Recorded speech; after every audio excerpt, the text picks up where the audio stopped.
Hey everybody, this is On the Couch with Dr. J.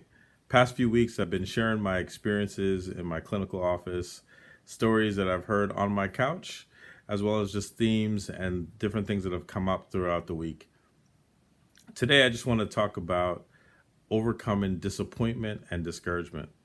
One of those things that we experience throughout life can be discouragement or disappointment.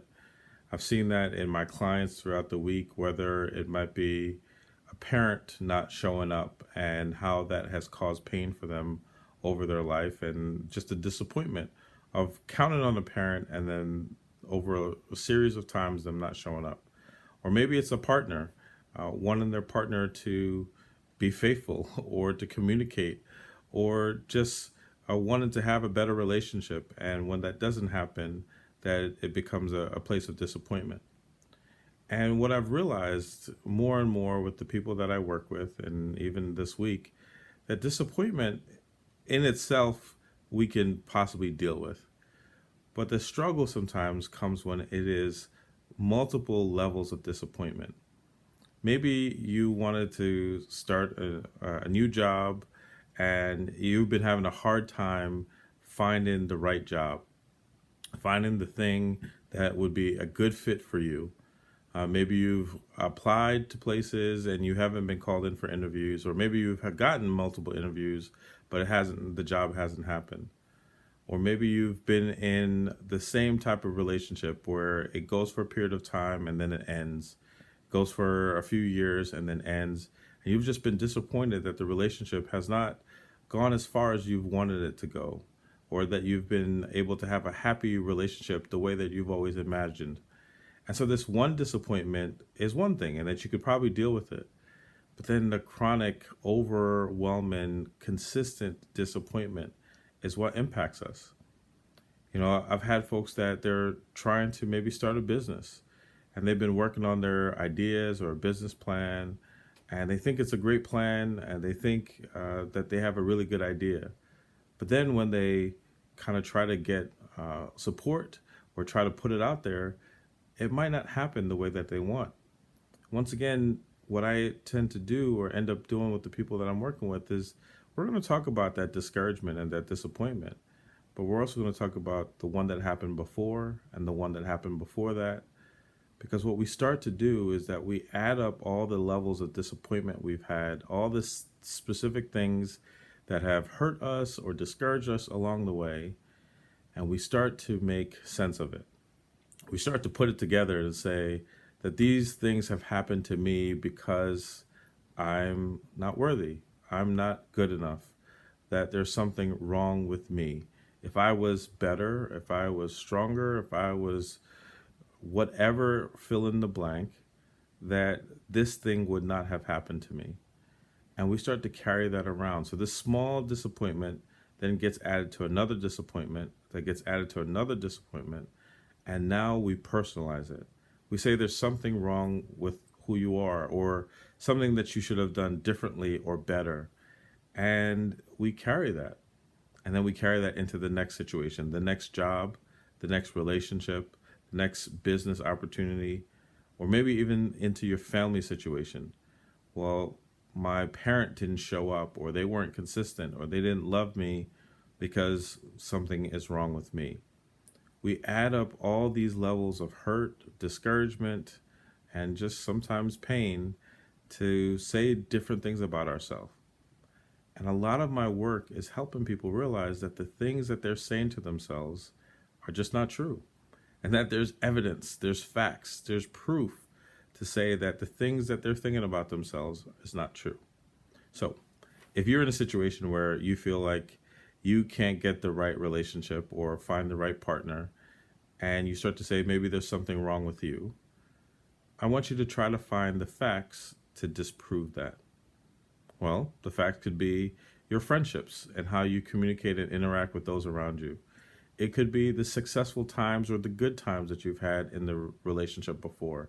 It could be the fact that you were even in a relationship and that other people sometimes are not able to have a relationship. Maybe it is that you're trying to find a job or trying to move to the next place in terms of employment or promotion, and you've tried to get a raise, you've tried to move up to a higher position, and it's just not happening. And now you start to say to yourself, you're not smart enough. That the discouragement and the disappointment has made you start to believe these negative things about yourself, that you're not equipped or qualified. Once again, that's not true. And I see this over and over in the work that I do because, of course, you're smart enough. Maybe you got the degree that helps you to get that job. Maybe you said something in a meeting that was used to help move the company forward. Maybe the fact that you show up on time, or that you show up at the job, or that you interact with your coworkers, or that you contribute allows you to know that you have value and that you have something to offer to the company. And even if it doesn't happen now, doesn't mean that you're not smart enough. Or maybe it's a situation within your family where somebody has disappointed you, somebody has not shown up for you, maybe multiple times. Doesn't mean that you don't have value, and it doesn't mean that you can't show value to others in your family. Maybe it is your own children or nieces or godchildren that you might be connected with. That just because things have happened to you that are hurtful and are painful or disappointing and are hard doesn't mean there's something wrong with you. It's a lot of the work that I tend to do, and even in this past week, is trying to help people find the proof that they are good, that they are valuable, that they are qualified, that they are good enough. So as the discouragement starts to stack up, as it starts to become overwhelming, and as you start to make sense of it in a way that says something negative about yourself, I want you to maybe just pause, take a moment, and say, let me find the proof that this is not true. And if you are having trouble finding the proof, maybe get a friend or a family member to help you find that proof. Help me figure out how I'm smart enough, or that that I have value, or that I have something to offer. Because sometimes when we don't see it, we need someone else to help us see it. That's part of the role I do as a therapist, and the people that I work with. I'm helping them to find the proof that they are pretty or handsome, that they are qualified, that they are smart enough, that they have value.